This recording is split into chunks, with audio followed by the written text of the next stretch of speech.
Hi, I'm Marilyn McCoo. And I'm Billy Davis Jr. And we're here today just to share a little bit about our family, about our niece Angela Alexander, and how proud we are of her and her book, Miracles in Action. And well, we played a small part in that story, didn't we? Yes, we did. Yeah. Actually, we got a call. Yes, we did. Around 11:30 at night. That particular night. It was pretty late. We had just gotten home from the party.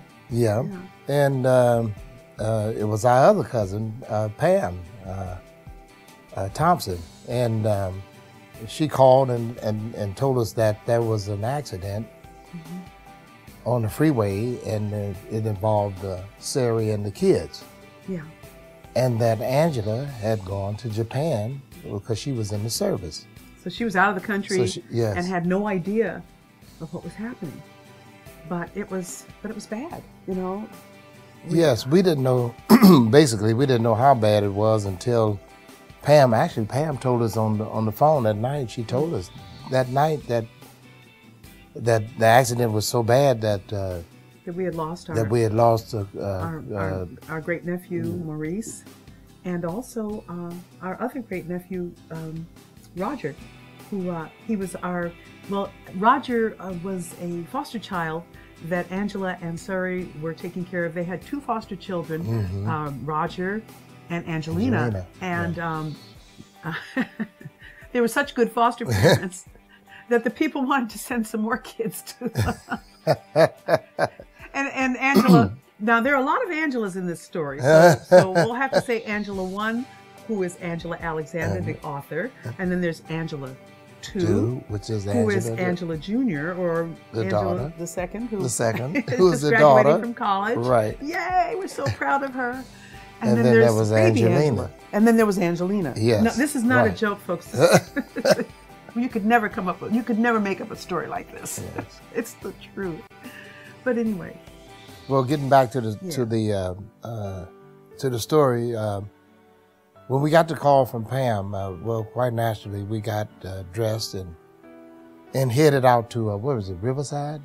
Not Riverside, but Fontana. There were two hospitals involved. There was a hospital where Sari was being taken care of, and Angela's husband, Sari, has had some problems himself.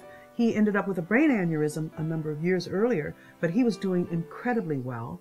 And then in this accident that just happened, he ended up with his head being hit very hard, and it just kind of threw him off, and he lost a lot of ground in his healing process. And so they had him heavily sedated because they didn't want to end up with his brain being injured any more than it already was from the accident. Yeah. So Sari was at the hospital.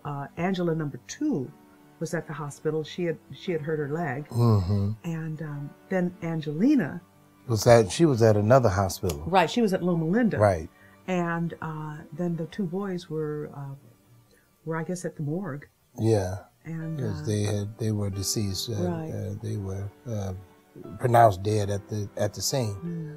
But when we met Pam at the hospital that night, Pam ended up going to Loma Linda Hospital, where Angelina was, and because she was there by herself. Right, and we went into the hospital that we were at. Right. And we got a chance to see Sari, and quite naturally, like Marilyn said, Sari was sedated. He was kind of knocked out. He was kind of out of it. I don't even think Sari knew we were there. No. And so we were concerned because we knew what had happened to Sari in the past. But then we went up, I can't remember if we were upstairs or downstairs to see Angela. Angela 2. Angela 2, yeah. Who was hurt. She had not been told about the boys dying yet. No. And we were also very concerned because now all of this is going on, and Angela, our niece and the author of the book, was still in the Air Force, and she had flown into Japan for one of her assignments, and so she knew nothing about the accident. No. So we wanted to be there when she called in, because they were trying to locate her, and they said that she might call within the next couple of hours, and so we wanted to be there so that she could hear from family and at least get our take on how things were. I mean, we really didn't have a lot to tell her, but we did know that, that Angela, too, was doing fine. Right. Well, and also one of the things that I think Angela, too, was trying to share with us when we were talking to her was that as the authorities were talking to her, she was trying to tell them that her mother was in Japan, and they thought that she had hit her head, and that she was talking out of her head. She was spaced out. Yeah, they thought she was spaced out, and she was trying to let them know that her mother was truly in Japan. Yeah. And they had been trying to talk to her father, and by him having the aneurysm, he wasn't able to talk. So she was the only one that was giving them the real story, and they couldn't understand that because they kept trying to make something else out of the story. Right. Yeah. Yeah. So anyway, so then Angela called in while we were there, and we knew that she wanted to talk to her daughter and make sure that she was okay. So we let her know we were there, and we let her know that Pam was very directly involved with everything, and that she had gone over to be with Angelina at Loma Linda. And then we turned the phone over to Angela too, so they could talk, and she could kind of. We couldn't tell her that much about the condition of her husband, Surrey, because we didn't know that much. But oh my gosh, what a horrible night that was. It was, and to imagine that Angela is on the other side of the world, and her whole family has been in just the most horrific accident, and she can't be there to know what was going on. We were just really concerned about what kind of a frame of mind she was going to be in. And of course, she flew home within the next day or so. They immediately made arrangements to get her home, and everybody was very concerned about how she was going to take all of this, losing her natural son and losing her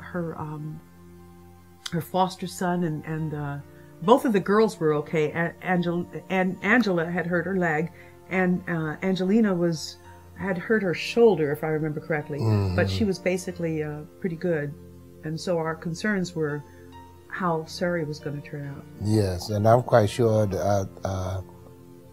Angela, number one, was concerned about her husband too, because she had been through this whole situation with him with this aneurysm, and so not being that far away from home and not knowing how things were going to come out, I know that she really needed to call on someone, and I think that someone was the Lord, that she just needed to know that she was protected by the Lord.